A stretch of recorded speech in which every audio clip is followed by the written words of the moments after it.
conferencia Prácticas de Desarrollo Seguro con Microsoft SDL y herramientas para SafeDevOps.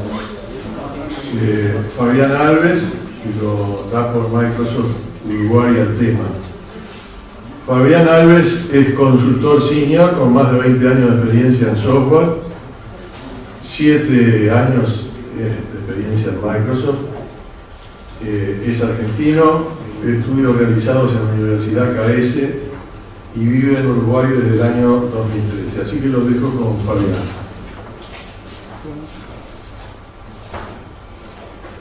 Hola.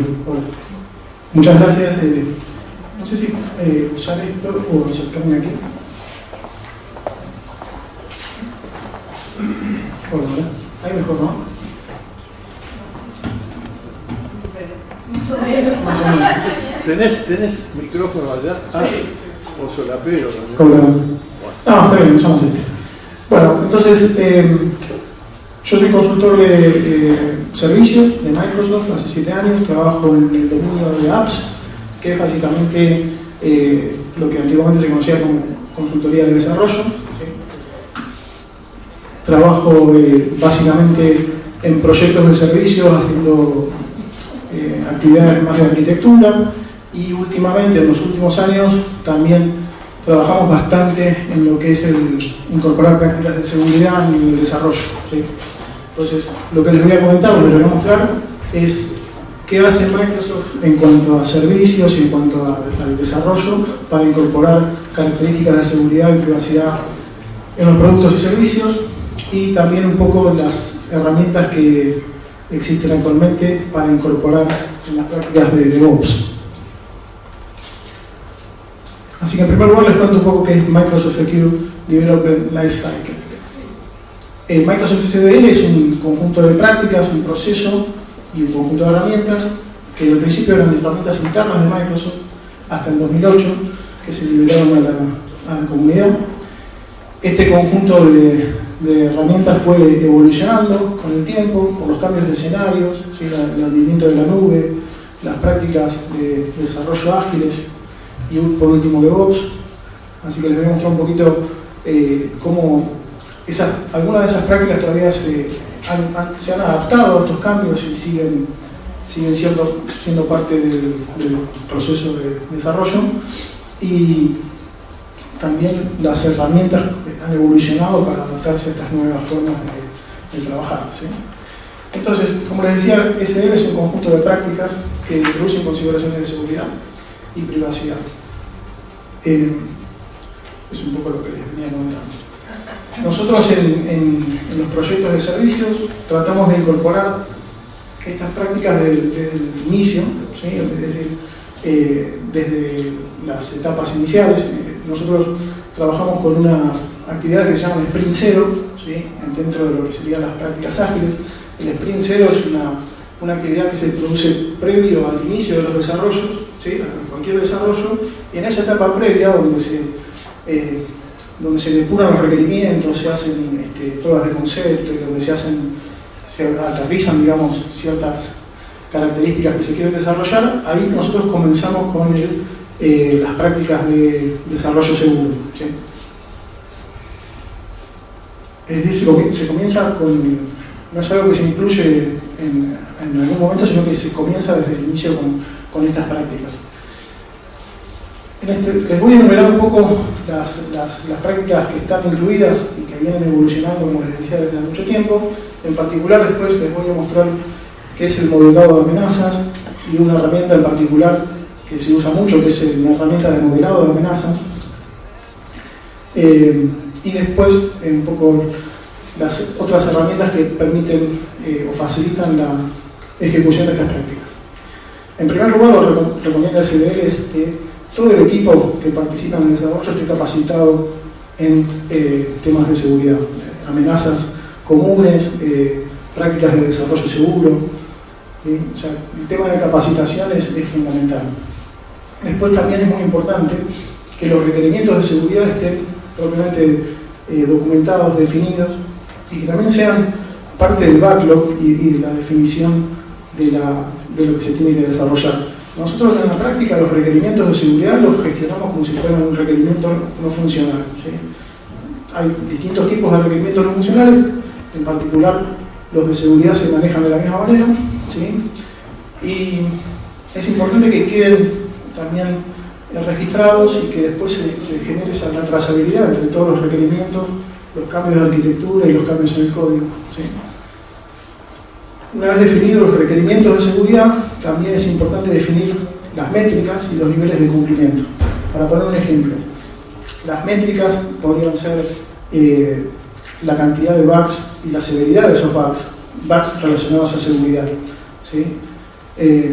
Los niveles de cumplimiento también es algo que se acuerda y básicamente define, por ejemplo, que no se puede salir a producción si se tienen bugs de severidad crítica, alta o media, ¿sí? O, por ejemplo, si no se puede salir a producción si hay un número de amenazas que no están mitigadas, ¿sí? Es decir, básicamente se acuerdan qué se va a medir y cuáles son los niveles de aceptación de esas métricas para poder, en este caso, por ejemplo, salir a producción. Otra de las prácticas que a mí me parece una de las más importantes es el modelado de amenazas.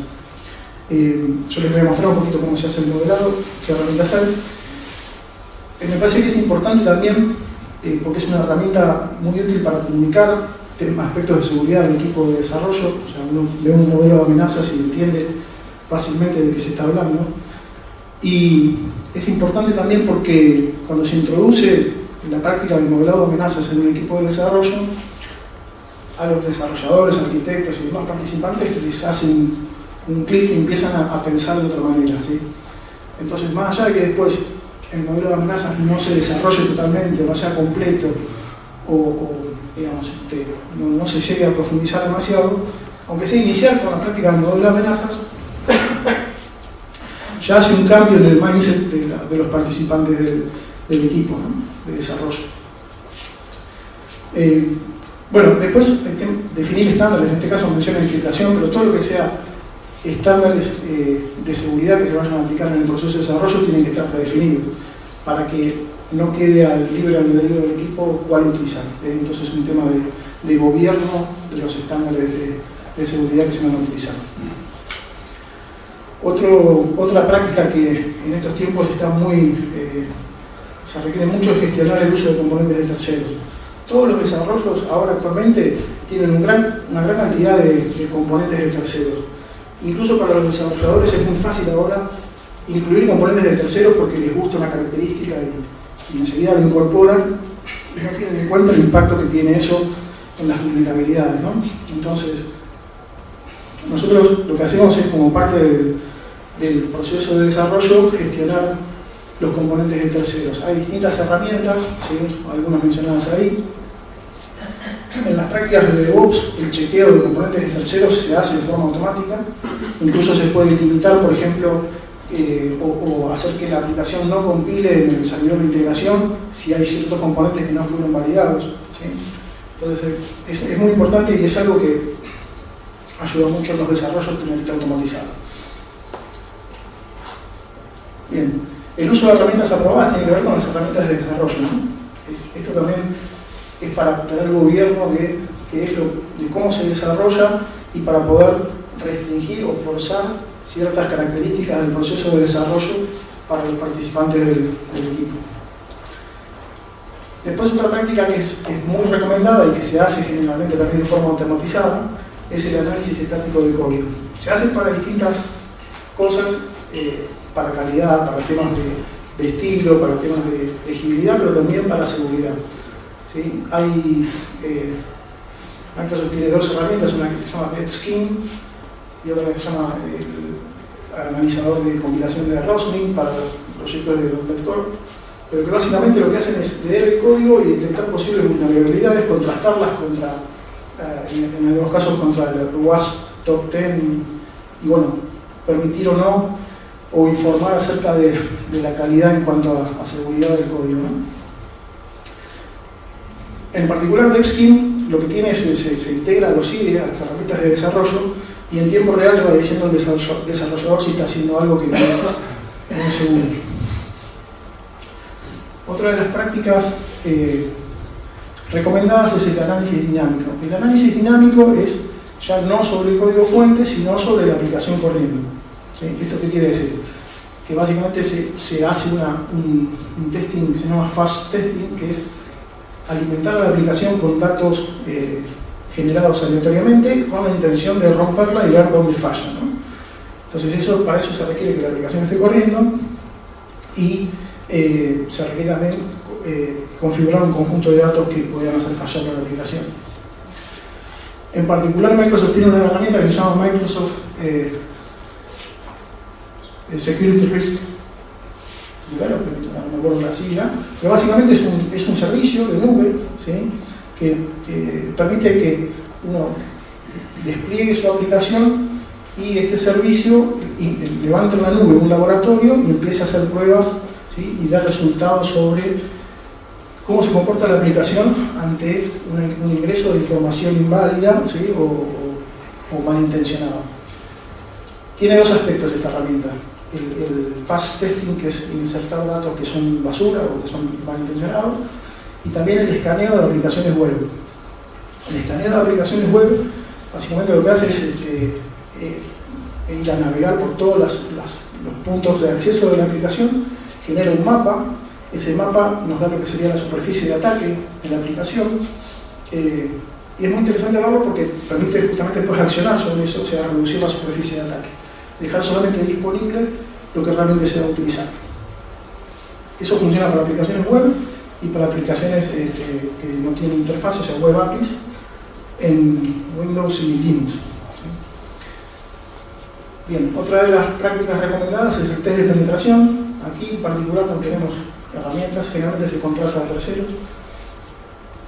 Pero bueno, todo el mundo sabe lo que es un test de penetración. Y por último, es importante tener un plan de respuestas ante incidentes de seguridad. Esos planes de respuesta pueden ser algo tan básico como que la persona que está atendiendo el incidente sepa dónde está el código fuente para saber qué es lo que está pasando. ¿Sí? Pero es importante tener un plan. Este conjunto de prácticas, como les digo, fue evolucionando durante los años y se fueron actualizando las herramientas. Originalmente esto tenía un proceso detrás con fases que era muy parecido a lo que era un proceso waterfall, y últimamente ya directamente se toman las prácticas estas y se incorporan a la metodología ágil. ¿Sí? Bien, entonces, con respecto al modelado de amenazas, que es, como les decía, una de las prácticas para mí más interesantes porque hace un cambio en la forma de pensar del equipo de desarrollo. ¿Sí? Es básicamente un proceso de análisis, ¿sí? Que obliga a entender cuáles son las amenazas de seguridad, asignarles un riesgo, ¿sí? Y encontrar mitigaciones ante esas posibles amenazas. Dentro del proceso de gestión del riesgo, el modelado de amenazas se enfoca en estos tres pasos, que es entender la solución, identificar los riesgos y identificar las mitigaciones. Después, el proceso sigue, hay que seleccionar las mitigaciones, implementarlas, validarlas y gestionar el riesgo residual. Lo que la teoría dice que nunca el riesgo es cero, entonces hay un riesgo seguramente que gestionar. Entonces, vamos a ver un poco. Esto me falta mencionar.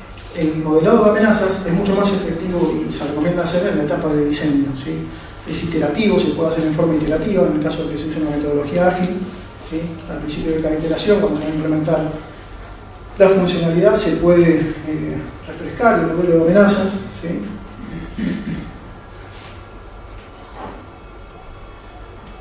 Y básicamente porque la forma más efectiva de mitigar una amenaza es cambiar el diseño, ¿sí? Vamos a ver mitigaciones, pero la razón principal es esa. Bueno, aquí hay un modelo de amenazas ilustrado así, bastante sencillo y obvio, ¿sí? Básicamente el modelo de amenazas es un DFD, un diagrama de flujo de datos, no tiene mayor misterio que eso. Tiene 4 tipos de componentes. En este caso el dueño es un componente del tipo actor externo, ¿sí? Que es básicamente una entidad sobre la cual no tenemos control, no forma parte de la aplicación. Después existen los procesos que están representados por los círculos, Los procesos son elementos de la aplicación sobre los cuales sí tenemos control. Y por último, el almacén de datos, ¿sí? Después tenemos dos cosas más. Las flechas representan el flujo de datos y las líneas punteadas rojas son los límites de confianza. El límite de confianza es justamente lo que define cuando cambia el nivel de confianza, o sea, cuando se mueve de un nivel al otro. Por ejemplo, en el ejemplo de la casa, todo lo que está fuera de la casa tiene un nivel de confianza distinto a todo lo que está dentro, ¿sí?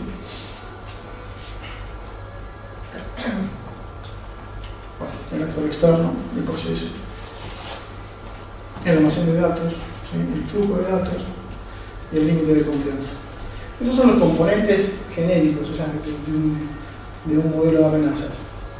En particular, la herramienta de modelado de amenazas de Microsoft fue evolucionando a medida que fueron apareciendo nuevos escenarios y fue incorporando amenazas típicas y mitigaciones típicas para cada una de esas amenazas. Por ejemplo, voy a tratar de mostrarles la herramienta y van a ver que hay componentes de Azure identificados, donde bueno, en vez de poner un proceso genérico pueden poner un componente de Azure directamente y eso va a disparar una cantidad de amenazas estándar, ¿sí? Y mitigaciones estándar. Bien. Bueno, una vez que tenemos definido el modelo de amenazas, ¿cómo se identifican los riesgos? Y el SDL plantea el mecanismo o la forma de análisis llamada STRIDE, que tiene que ver con las características que tiene un sistema bueno, un sistema sano, y su contraparte, digamos, cuáles son las características de un sistema que no es sano, no es seguro. ¿Sí? Entonces, vamos a ver un poquito cuáles son las propiedades de un sistema sano o un sistema seguro. Esto lo dejé en inglés a propósito porque el STRIDE es un acrónimo de las palabras que están en inglés, ¿sí? Entonces, la primera característica de un sistema seguro es que tiene un buen mecanismo de autenticación, es decir, que la persona que está interactuando con el sistema, nosotros podemos asegurarnos de que es quien dice ser. En segundo lugar, la integridad, ¿sí? Obviamente que los datos, una vez que se procesaron por el sistema, son válidos según las reglas del negocio, ¿sí? Que no fueron alterados. El no repudio, ¿sí? Eso básicamente que un usuario, una vez que haya hecho algo en el sistema, no pueda decir yo no fui, yo no lo hice. La confidencialidad tiene que ver con que no se haga una pública información que es privada, ¿sí? O asegurar los niveles de privacidad de la información. La disponibilidad del sistema y la autorización, que tiene que ver con que un usuario que tiene un rol en un sistema no pueda tener una elevación de privilegios para acceder a funcionalidad o datos que no debería. Lo contrario entonces a las características buenas es el STRIDE, ¿sí? Que es, vamos a pasar rápido la animación, ¿sí? Spoofing es básicamente lo contrario de la autenticación, es cuando un usuario se hace pasar por otro, ¿sí? Tampering es cuando se compromete la integridad de la información.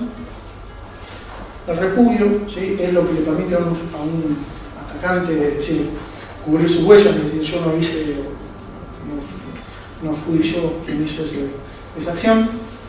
Bueno, el disclosure de información, ¿sí? Es publicar información con niveles de privacidad.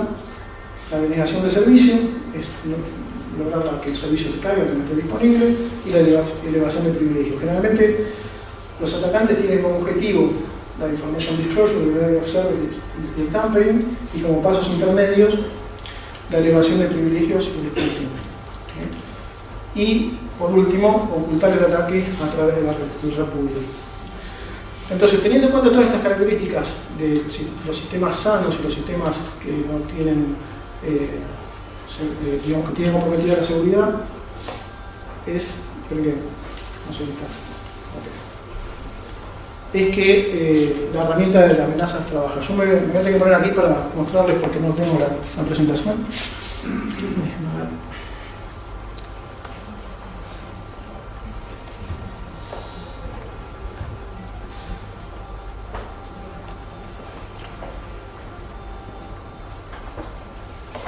Bueno, ahí, esto que les voy a mostrar aquí, si entra en la pantalla, dentro de la pantalla es un modelo de amenazas bastante parecido a uno que se estuvo trabajando, donde se ven aplicados estos conceptos en una solución real. Entonces, bueno, tiene distintas características, ¿sí? y componentes, y una vez que uno modela, hace este modelo, lo que puede hacer es obtener las amenazas, ¿sí? Fíjense que a medida que uno va pasando por las amenazas, tiene todo el detalle aquí y va identificando gráficamente las amenazas. Y lo más interesante es, esto genera un reporte. A ver si les puedo mostrar el reporte para que no se vea.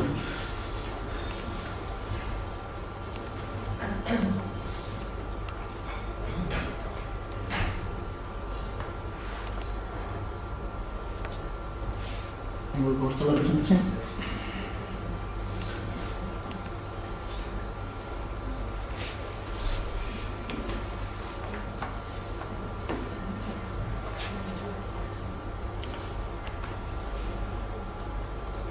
Voy a hacer una cosa.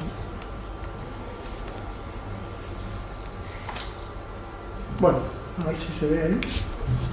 Pero esto es básicamente el reporte que genera la herramienta, donde están descritas las amenazas. ¿Sí? Bueno, no se llega a ver quizá por el tema de resolución, pero automáticamente detecta una cantidad de amenazas. Y lo interesante de esto es que lo hace con un enfoque sistémico, es decir, uno generalmente cuando lo hace manualmente tiende a tener cierta predisposición a evaluar o no ciertas amenazas. Esta herramienta cruza todas las interacciones con todos los procesos y da una lista de amenazas con un enfoque sistémico, entonces es más difícil perderse de algo.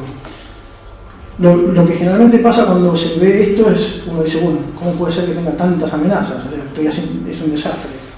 En realidad es lo contrario, ¿no? Y lo importante es detectar las amenazas en forma temprana y no perderse ninguna. Lo peor sería salir a producción con un bug o con una falla de diseño de seguridad. Entonces, esta es como la base, digamos. Una vez que uno se arma el modelo, con todas estas amenazas se empieza a trabajar. Las amenazas en sí después se gestionan como riesgo en el proyecto. Puede ser que la herramienta de amenazas que son realmente que se pueden, digamos, mitigar automáticamente o que hay que descartarlas, ¿sí? Así que esta herramienta es la que nosotros usamos en las fases de diseño para validar el diseño y no tener una falla de seguridad en el diseño, ¿sí? Porque no es lo mismo un bug de seguridad que una falla de diseño. Entonces, esta herramienta apunta a no tener fallas de diseño.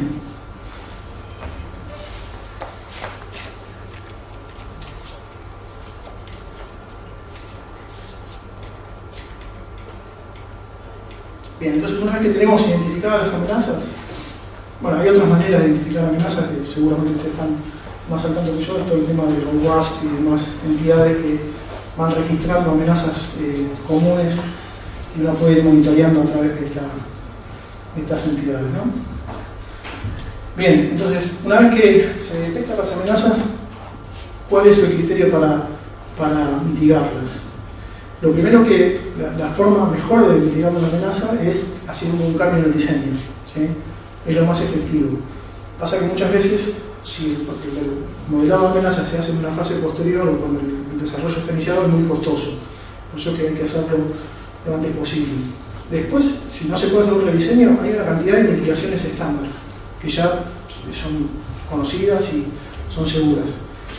Y por último, lo que no se recomienda es inventar mitigaciones, ¿sí? Porque en general los equipos de desarrollo tienen sus limitaciones en cuanto al conocimiento de los aspectos de seguridad, entonces conviene siempre, como última opción, inventar una amenaza.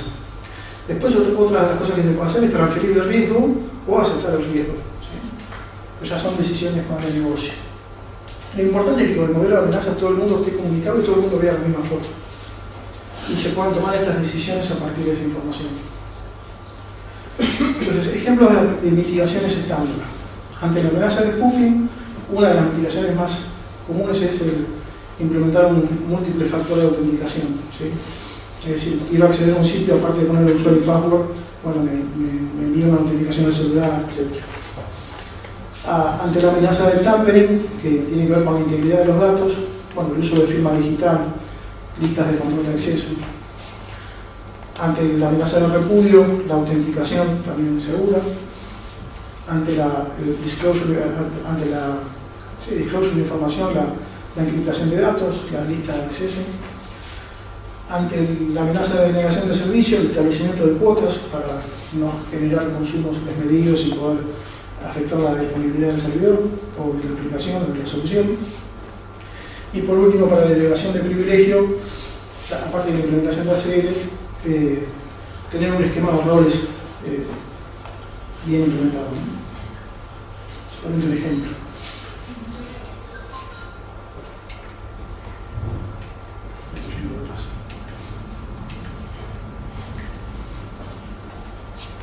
Bueno, ¿qué no está dentro del modelo de amenazas? En general se deja fuera del modelo de amenazas todo lo que son servicios de terceros. De hecho, la herramienta permite marcar un actor o un componente como que está fuera de alcance, ¿sí?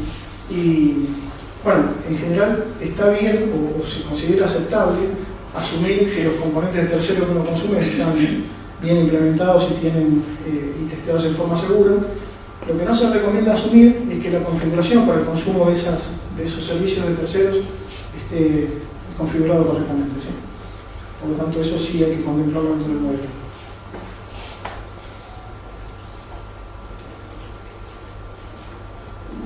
Bueno, ¿cómo saber que un modelo de amenazas está bien implementado?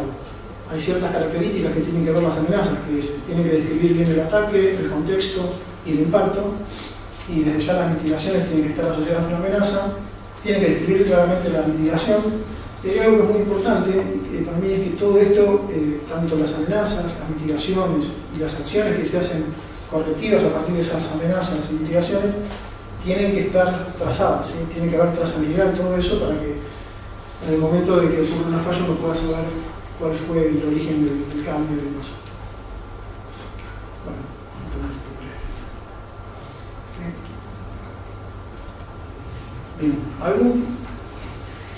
bien, les paso a comentar eso en cuanto al modelo de amenaza, les paso a comentar cómo se fueron ayornando estas prácticas a lo que sería DevOps y al término este que se acuñó nuevamente, que es SecDevOps, que no es otra cosa que tener en cuenta las prácticas de seguridad o de desarrollo seguro y de operación segura al proceso de DevOps. Yo lo voy a comentar desde el punto de vista de desarrollo. Entonces, todo este conjunto de prácticas que les mencioné se pueden amoldar a lo que sería el proceso de DevOps, ¿sí? El proceso de DevOps tiene como característica equipos multidisciplinarios, ¿sí? que básicamente van desde la definición de los requerimientos con el Product Owner, el diseño, el desarrollo, prueba, puesta en producción, operación, monitoreo, obtención de feedback y completando el ciclo para que la entrega de valor sea continua, ¿sí? Entonces, en ese escenario no se puede esperar a tener una etapa en la cual se puede implementar o utilizar ciertas herramientas, sino que lo que se trata es incorporar un conjunto de herramientas al pipeline de integración o de puesta en producción, ¿sí? Es decir, que cada vez que se va a pasar a poner en producción se va a hacer un despliegue, se pueden correr todas estas aplicaciones para asegurar o verificar que el código que se esté generando sea seguro. El Microsoft Security Risk Detection, como les decía, es un servicio de nube que permite implementar fast testing y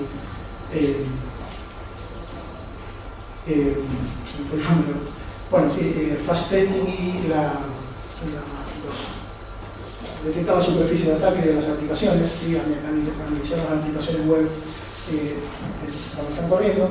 Esto lo que tiene interesante es que es un servicio, o sea que no hay que automáticamente se montan los laboratorios en la nube, se corren las pruebas, esto devuelve el informe, ¿sí?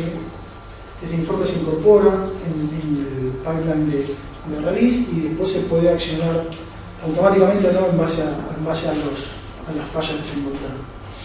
¿Sí? El Security Code Scan también tiene que ver con el análisis estático de código, en este caso es para tecnología .NET, el Roslyn Diagnostics Security Analyzer es lo mismo, es análisis de código estático, pero orientado a aplicaciones .NET Core.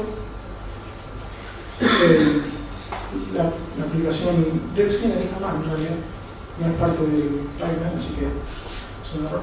Después, Beanskin es una herramienta que hace análisis de binarios, de ejecutables o librerías, ¿sí? También con enfoque en seguridad. Azure DevOps Marketplace, básicamente la herramienta de Azure DevOps tiene un marketplace donde terceros pueden generar extensiones, ¿sí? Y ese marketplace tiene un ecosistema bastante activo y hay muchas extensiones que tienen que ver con la seguridad. Por ejemplo, análisis de imágenes que van a parar a containers, análisis de aplicaciones containerizadas, ¿sí? Y todo, lo interesante de todo eso es que todo se puede incluir en el pipeline y se dispara como parte del proceso de integración o de despliegue. Por último, la herramienta White Source es una herramienta para control de código de componentes de terceros, ya sea componentes comerciales, componentes open source, y verifica vulnerabilidades, pero también verifica el tema de licencias. ¿Sí? El tema de las licencias es bastante sensible y se quiere tener gobierno sobre qué tipo de licenciamiento tienen los componentes que se están utilizando en la solución.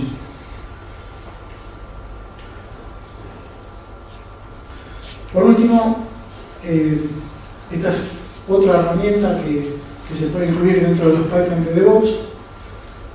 Es un paquete en realidad que incluye una cantidad de herramientas. Muchas ya las mencioné antes, hay dos acá que me parece que son distintas y son interesantes. El primero es el Anti-Malware Scanner, que es básicamente pasar la solución por un agente que tiene Windows Defender y puede detectar las vulnerabilidades. Y el escáner de credenciales. ¿Sí? Es muy común que los desarrolladores dejen en el código fuente credenciales, ya sea agentes de test y demás. Bueno, este Credential Scanner analiza el código, detecta cuando hay credenciales y alerta al proceso. Y por último, hay unas tareas que se llaman de postprocesamiento, ¿sí? Que generan un log, generan un análisis, y lo más importante es que pueden definir un criterio para el cual pueden romper el build, es decir, que no va a compilar la aplicación si se cumplen algunos de los criterios que se definen a partir de los resultados de la ejecución de esas otras herramientas, ¿no? Entonces es bastante ágil y tiene muchas posibilidades de configuración. Bueno, eso es un poco quizás me fui muy rápido y llegué un poco antes de tiempo. Si quieren, si tienen alguna pregunta o algo que les pueda aclarar sobre lo que mencioné, con gusto. Sí. Dos preguntitas. En la herramienta de Microsoft para el modelado amenaza, Sí. Ahí vi que te generaba el reporte, te genera el diccionario de datos también, de los flujos de datos, el tipo de datos que envía, o solo te da una representación. No, en los flujos de datos se puede poner más detalles sobre el tipo de flujo de datos. Si es una conexión a una base de datos, se puede incluir esa información, entonces el modelado de amenazas es un poco más preciso. ¿Sí? Detecta amenazas de forma precisa. Por ejemplo, si un flujo de datos que es una interacción HTTP, si uno le indica en el flujo de datos que tiene HTTPS, entonces no va a disparar la amenaza de tampering, por ejemplo, la amenaza relacionada a la implementación del canal, ¿no? ¿Y la valoración del riesgo de esa amenaza cómo la hacen? No, hay una valoración inicial, pero yo creo que eso igual es parte es más responsabilidad del equipo, ¿no? Hay una evaluación inicial, te da un critical, pero digamos, eso hay que contextualizarlo. O sea, no te das la herramienta si no tenés que hacerla vos. Te da un critical, digamos, nivel de criticidad, pero me parece que igual eso Un impacto técnico. Claro, hay que tenerlo en cuenta y enmarcarlo en el contexto de la... Y después la otra pregunta más relacionada con las herramientas es de las herramientas esas que mostraste previo a este slide. En esa, ¿cuáles son pagas y cuáles se pueden usar libre? Qué buena pregunta.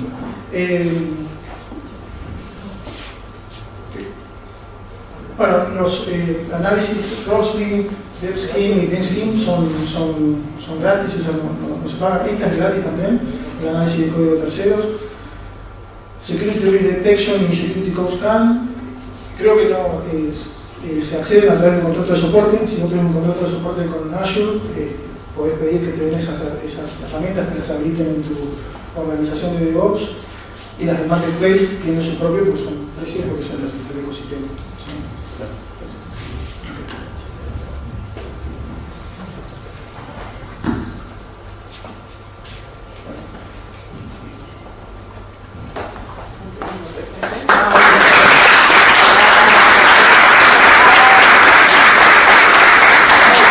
Bueno, muchas